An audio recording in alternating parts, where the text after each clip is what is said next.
भारत में 121 लोगों की हत्या के बारे में हम क्या जानते हैं और हाथरस में ऐसा क्या हुआ? आइए जानते हैं पूरी कहानी क्या है। उत्तर प्रदेश में एक धार्मिक आयोजन में हुई भगदड़ में मरने वालों की संख्या बढ़कर 121 हो गई है, जिससे ये एक दशक से अधिक समय में हुई सबसे घातक दुर्घटनाओं में से एक बन गई है। ये घटना मंगलवार को हाथरस जिले में एक सत्संग के दौरान हुई। पुलिस ने बताया कि कार्यक्रम स्थल पर उपस्थित लोगों की संख्या अनुमित सीमा से 3 गुना अधिक थी तथा मरने वालों या घायल होने वालों में अधिकतर महिलाएं थीं। कार्यक्रम के आयोजकों के खिलाफ मामला दर्ज कर दिया गया है। इस घटना से भारत में आक्रोश फैल गया तथा सुरक्षा को लेकर चूक के बारे में सवाल उठने लगे हैं। 3 जुलाई 2024 को भारत के उत्तर प्रदेश राज्य के हाथरस में एक प्रवचन के दौरान मची भगदड़ में लोग मारे गए। 3 जुलाई को भारत में एक दशक से भी अधिक समय में हुई सबसे भयानक भगदड़ में बचे लोगों ने उस भयावहता को याद किया जब वो एक अत्यधिक भीड़-भाड़ वाले हिंदू धार्मिक समारोह में कुचले गए थे, जिसमें 116 लोग मारे गए थे। आप तस्वीर को देख सकते हैं कि ये वो स्थान है जहां कार्यक्रम आयोजित किया गया था। क्या हुआ था ऐसा वहां पर जो ऐसा हुआ? ये घटना पुलरई गांव में हुई, जहां भोले बाबा नाम के एक सेल्फ प्रोक्लेम्ड संत धार्मिक सभा आयोजित कर रहे थे। अधिकारियों ने बताया कि कार्यक्रम में अत्यधिक भीड़ थी।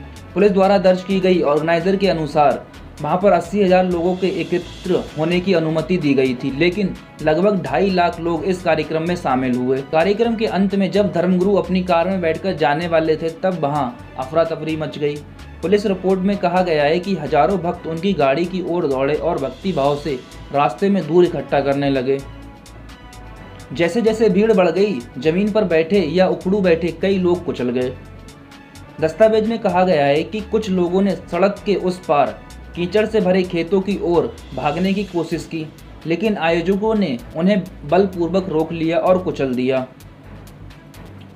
पुलिस ने एक व्यक्ति के खिलाफ मामला दर्ज किया है जो इस कार्यक्रम का मुख्य आयोजक था तथा कुछ अन्य लोगों के खिलाफ गैर इरादतन हत्या सहित कई आरोप लगाए गए हैं। दुर्घटना स्थल पर जूते बिखरे हुए हैं, आप देख ही सकते हैं तस्वीर में। मंगलवार को इस स्थल से कुछ चिंताजनक तस्वीरें ऑनलाइन प्रसारित की गई हैं। कुछ वीडियो में घायलों को पिकअप ट्रकों, टुक-टुक और यहां तक कि मोटरसाइकिल से अस्पताल ले जाते हुए दिखाया गया है। अन्य क्लिप में परेशान परिवारों के सदस्यों को स्थानीय अस्पताल के बाहर चीखते हुए दिखाया गया, क्योंकि वे प्रवेश द्वार पर पड़ी लाशों के बीच अपने प्रियजनों को ढूंढने की कोशिश कर रहे थे। बंटी, जो केवल एक नाम का प्रयोग करते हैं और राज्य के अलीगढ़ जिले से आते हैं, उन्होंने कहा कि वे अपनी मां को खोकर बहुत दुखी हैं। उन्होंने मंगलवार शाम को एक समाचार चैनल पर अस्पताल के बाहर उसका शव पड़ा देखा।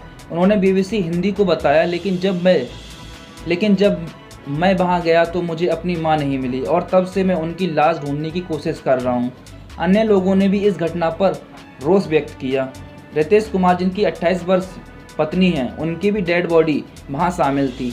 उन्होंने कहा कि उनका जीवन उलट-पुलट हो गया है।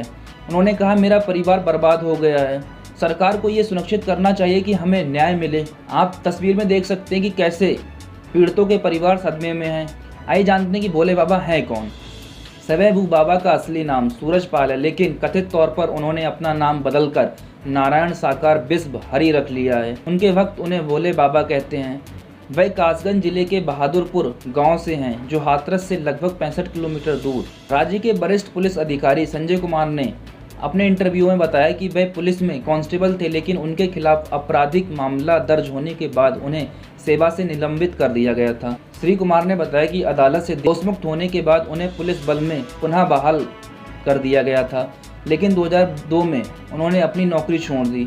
उनके जीवन के बारे में विस्तृत जानकारी उपलब्ध नहीं है, लेकिन श्री कुमार कहते हैं कि पुलिस छोड़ने के बाद उन्होंने सुबह को भोले बाबा कहना शुरू कर दिया था। सोशल मीडिया पर उनकी मौजूदगी नहीं है, लेकिन हाथरस और पड़ोसी जिलों में उनके लाखों अनुयायी हैं। उनके प्रवचनों में भारी भीड़ पड़ती है, जहां वे अधिकतर सफ़ेद वस्त्रों में नजर आते हैं। ऐसा माना जाता है कि एक्सीडेंट के बाद ये उपदेश पुलराई गांव से लगभग 100 किलोमीटर मतलब 62 मील दूर अपने आश्रम में छुप गए थे।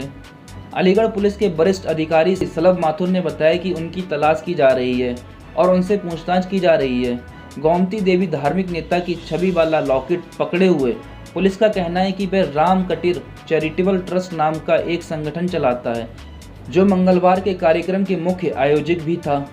सत्संग ऐसे आयोजन होते हैं जहां लोग प्रार्थना करने, भक्ति गीत गाने या प्रवचन सुनने के लिए एकत्रित होते हैं और इनमें अक्सर बड़ी संख्याओं में महिला भी शामिल होती हैं। कार्यक्रम में उपस्थित गोमती देवी ने कहा कि उनकी भोले बाबा में गहरी आस्था है।